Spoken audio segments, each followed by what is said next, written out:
Hello, good morning, नमस्कार। आज हम 20 मई 2021 की करंट अफेयर तैयार कर रहे हैं, जो कि हमारा स्वयं का टाइम 7 बजे से स्टार्ट करते हैं। चलो स्टार्ट करते हैं। Question number first. आईएमए के पूर्व अध्यक्ष और किस पुरस्कार से सम्मानित डॉक्टर के अग्रवाल का हाल ही में कोरोना की वजह से निधन हो गया है? पद्म विभूषण, पद्मश्री, राजीव गांधी खेल भारत रत्न। तो आपके पास 10 सेकंड का टाइम है, जल्दी से आंसर बताएं।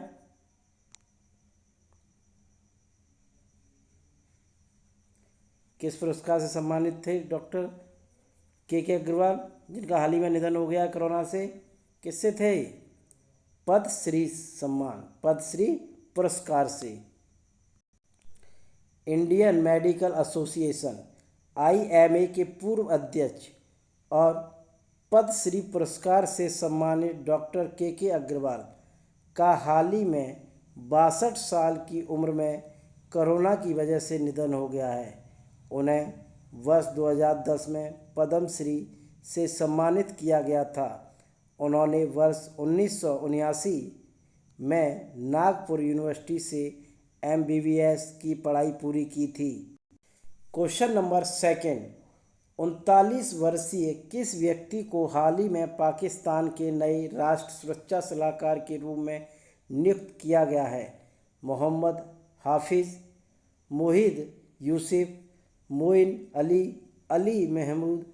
तो आपके पास 10 सेकंड का टाइम है, जल्दी से आंसर बताएं। पाकिस्तान के नए राष्ट्र सुरक्षा सलाहकार के रूप में किसे नियुक्त किया गया है? किस व्यक्ति को नियुक्त किया गया है? किसे नियुक्त किया गया है, जल्दी बताएं। तो किसे नियुक्त किया गया है?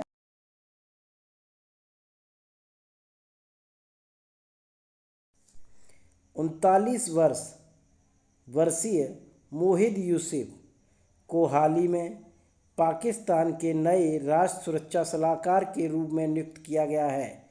वे वर्ष 24 दिसंबर 2019 से प्रधानमंत्री इमरान खान के स्पेशल एडवाइज़र थे।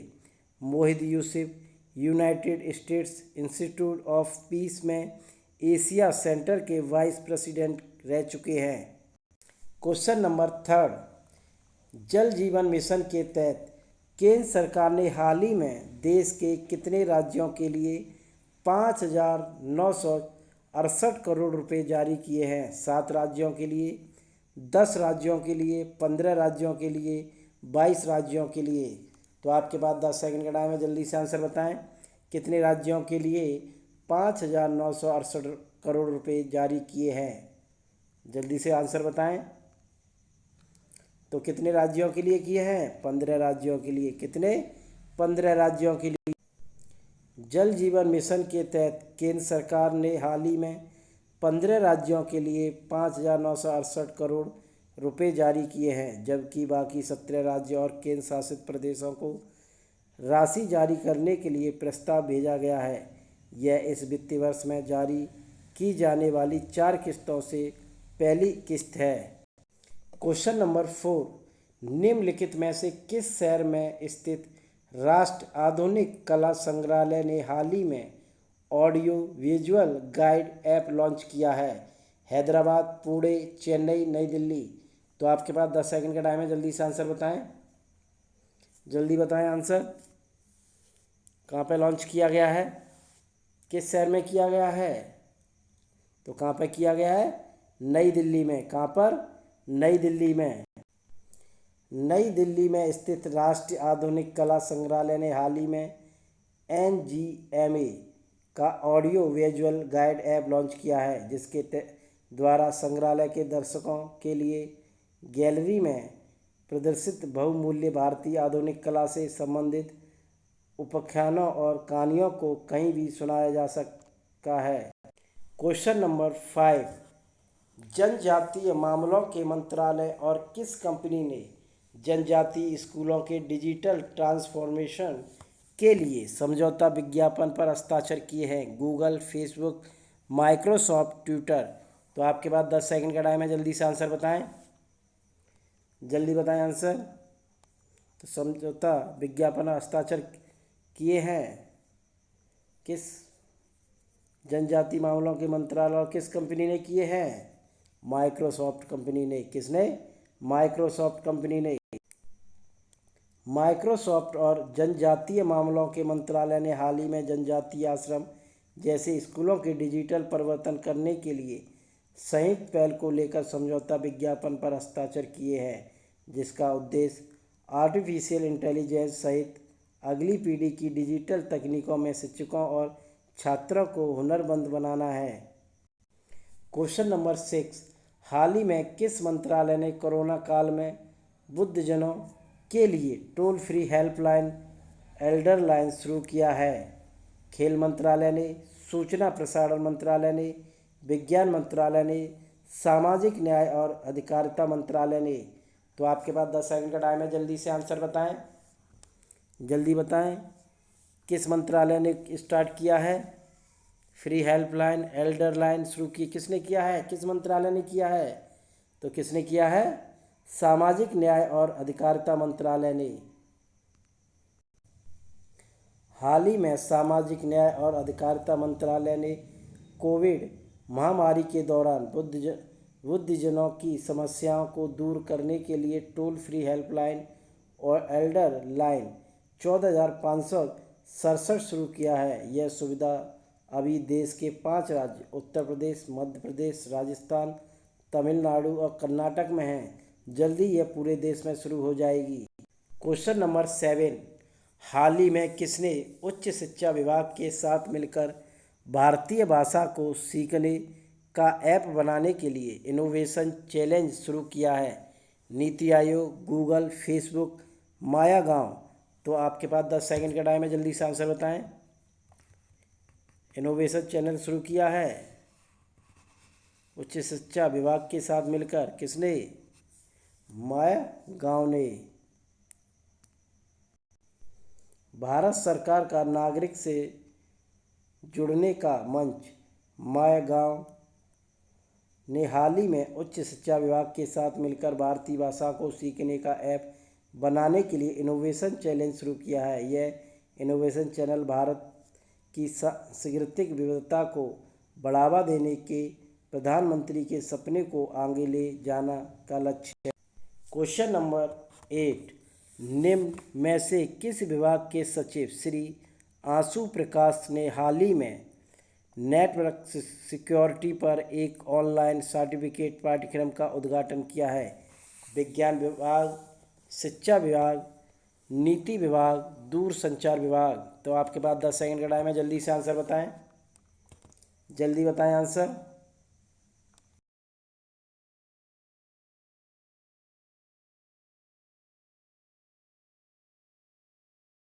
विभाग ने। संचार मंत्रालय के दूरसंचार विभाग के सचिव और डिजिटल संचार आयोग के अध्यक्ष श्री आशु प्रकाश ने हाल ही में नेटवर्क सिक्योरिटी पर एक ऑनलाइन सर्टिफिकेट पाठ्यक्रम का उद्घाटन किया है।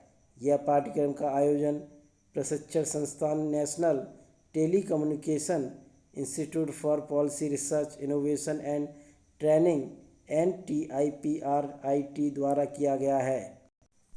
क्वेश्चन नंबर 9, खेल मंत्रालय ने खिलाड़ियों के लिए पंडित दीनदयाल उपाध्याय राष्ट्रीय कल्याण योजना के तहत पूर्व एशियाई स्वर्ण पदक विजेता जोसेफ जेम्स के लिए कितने रुपए की सहायता राशि की घोषणा की है? 3,50,000, 1,50,000, 5,50,000 और 2,50,000। तो आपके पास 10 सेकंड का टाइम है, जल्दी से आंसर बताएं, जल्दी आंसर बताएं। कितनी सहायता राशि की घोषणा की है? तो कितनी की है? 2,50,000 रुपये। केंद्रीय खेल मंत्रालय ने खिलाड़ियों के लिए पंडित दीनदयाल उपाध्याय राष्ट्रीय कल्याण योजना के तहत पूर्व एशियाई स्वर्ण पदक विजेता जोसेफ जेम्स के लिए 2,50,000 रुपये की सहायता राशि की घोषणा की है। जोसेफ ने पावर लिफ्टिंग में 2006 में एशियाई खेलों में और 2008 में एशियन पावर लिफ्टिंग चैंपियनशिप में स्वर्ण पदक जीता था। क्वेश्चन नंबर 10, दिल्ली के मुख्यमंत्री अरविंद केजरीवाल ने राजधानी में कोविड-19 से किसी सदस्य को खोने वाले हर परिवार के लिए कितने रुपए के मुआवजे की घोषणा की है? 50,000 रुपये, 40,000 रुपये, 30,000 रुपये, 20,000 रुपये। तो आपके पास 10 सेकंड का टाइम है, जल्दी से आंसर बताएं। कितने रुपए की घोषणा की है मुआवजे के लिए? तो कितने रुपए की घोषणा की है? 50,000 रुपये। कितने? 50,000 रुपये की। दिल्ली सरकार के मुख्यमंत्री अरविंद केजरीवाल ने राजधानी में कोविड-19 से किसी सदस्य को खोने वाले हर परिवार के लिए 50,000 रुपये के मुआवजे की घोषणा की है। इसके अलावा प्रत्येक परिवार को 2,500 रुपये की मासिक पेंशन भी दी जाएगी। मुख्यमंत्री अरविंद केजरीवाल ने कहा है कि उन बच्चों को 2,500 रुपये प्रति माह दिए जाएंगे जो कोविड-19 के कारण माता पिता की मौत के बाद बेसहारा हो गए हैं। यह राशि इन बच्चों को 25 वर्ष की आयु तक उपलब्ध कराई जाएगी। उन्हें मुफ्त शिक्षा भी प्रदान की जाएगी। क्वेश्चन नंबर 11, पर्यावरण, वन एवं जलवायु परिवर्तन मंत्रालय के अनुसार 2009-10 और 2020-21 के मध्य पूरे भारत में ट्रेनों की चपेट में आने से कुल कितने हाथियों की मौत हुई है? 200 हाथी, 125 हाथी, 186 हाथी, 120 हाथी। तो आपके पास 10 सेकंड का टाइम है, जल्दी से आंसर बताएं।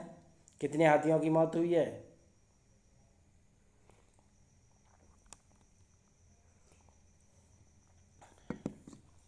तो कितने हाथियों की मौत हुई है? 186 हाथियों की। कितने? 186 हाथियों की मृत्यु हुई है। पर्यावरण, वन एवं जलवायु परिवर्तन मंत्रालय के अनुसार 2009, 10 और 20-21 के मध्य पूरे भारत में ट्रेनों की चपेट में आने से कुल 186 हाथियों की मौत हुई है। असम में रेल की पटरी पर सर्वाधिक संख्या 62 में हाथियों की मौत हुई है। इसके बाद पश्चिम बंगाल में 57, उड़ीसा में 27 स्थान। रेल दुर्घटना से होने वाले हाथियों की मौत को रोकने के लिए रेल मंत्रालय और MOEFCC के बीच एक स्थायी समन्वय समिति का गठन किया गया है। क्वेश्चन नंबर 12, तेलंगाना सरकार ने कोविड-19 के प्रसार को रोकने हेतु राज्य में जारी लॉकडाउन को कितने तारीख तक बढ़ाने की घोषणा की है? 10 जून, 30 मई, 25 जुलाई, 15 मई। तो आपके पास 10 सेकंड का टाइम है, जल्दी से आंसर बताएं।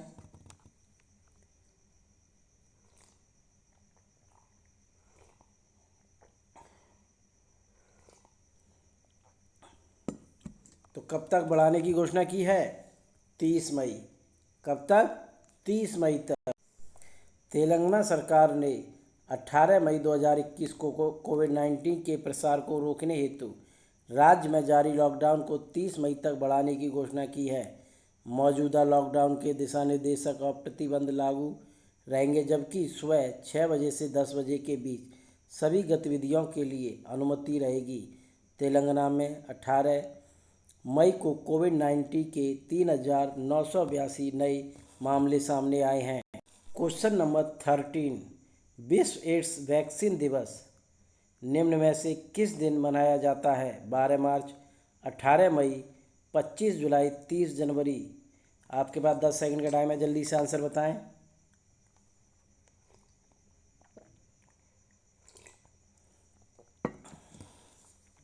तो कब मनाया जाता है विश्व एड्स वैक्सीन दिवस? 18 मई को। कब? 18 मई।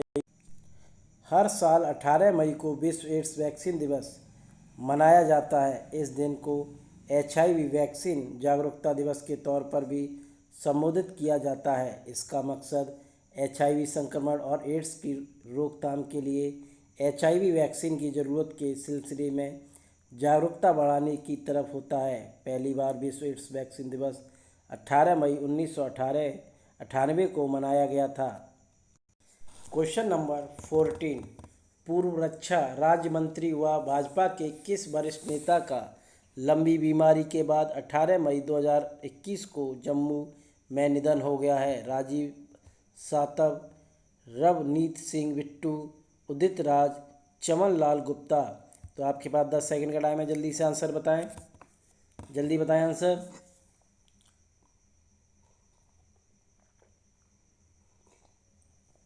तो किसका हो गया है? चमन लाल गुप्ता का। भारतीय जनता पार्टी बीजेपी के वरिष्ठ नेता और पूर्व केंद्रीय मंत्री चमन लाल गुप्ता का लंबी बीमारी के बाद 18 मई 2021 को जम्मू के गांधीनगर स्थित उनके आवास पर निधन हो गया है। चमन लाल गुप्ता का जन्म 13 अप्रैल 1934 को जम्मू में हुआ था। वे पहली बार साल 1972 में जम्मू कश्मीर विधानसभा के सदस्य बने और वे 2008 में से 2014 तक भी विधानसभा के सदस्य चुने गए। वे 2 बार जम्मू कश्मीर बीजेपी के अध्यक्ष भी रहे हैं। क्वेश्चन नंबर 15, ईरान ने हाल ही में फरजाद बी गैस परियोजना से किस देश को बाहर किया है? नेपाल, रूस, भारत, चीन। तो आपके पास 10 सेकंड का टाइम है, जल्दी से आंसर बताएं।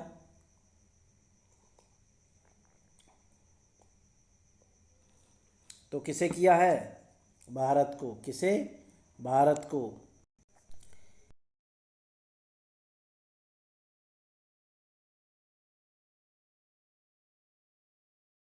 भारत के हाथ से निकल गया है। अमेरिकी प्रतिबंधों के बीच चीन के साथ दोस्ती बढ़ा रहे ईरान ने भारत को अरबों डॉलर का झटका दिया है। ईरान ने इस विशाल गैस फील्ड को डेवलप करने का ठेका देश की एक स्थानीय कंपनी पेट्रोफोर्स ग्रुप को दे दिया है। बता दें कि इस गैस फील्ड की खोज भारत की ओएनजीसी विदेश लिमिटेड ने की थी। ईरान ने अब इस गैस फील्ड को खुद ही विकसित करने का फैसला किया है।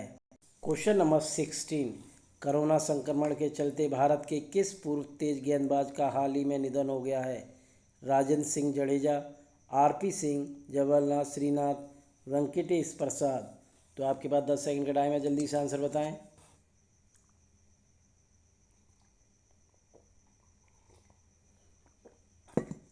तो किसका हो गया है? राजेंद्र सिंह जडेजा का। कोरोना संक्रमण के चलते सौराष्ट्र के पूर्व तेज गेंदबाज राजेंद्र सिंह जडेजा का निधन हो गया है। जडेजा भारतीय क्रिकेट बोर्ड बीसीसीआई के रेफरी भी रह चुके हैं। जडेजा दाएं हाथ के उस्ताद तेज गेंदबाज होने के अलावा अच्छे ऑलराउंडर भी थे। उन्होंने 50 प्रथम श्रेणी और 11 लिस्ट ए मैचों में क्रमशः 134 और 14 विकेट लिए हैं। उन्होंने इन दोनों प्रारूपों में क्रमशः 1536 और 104 रन भी बनाए हैं। हमारे चैनल को लाइक, शेयर, सब्सक्राइब और कमेंट करके ज़रूर बताएं। Thank you.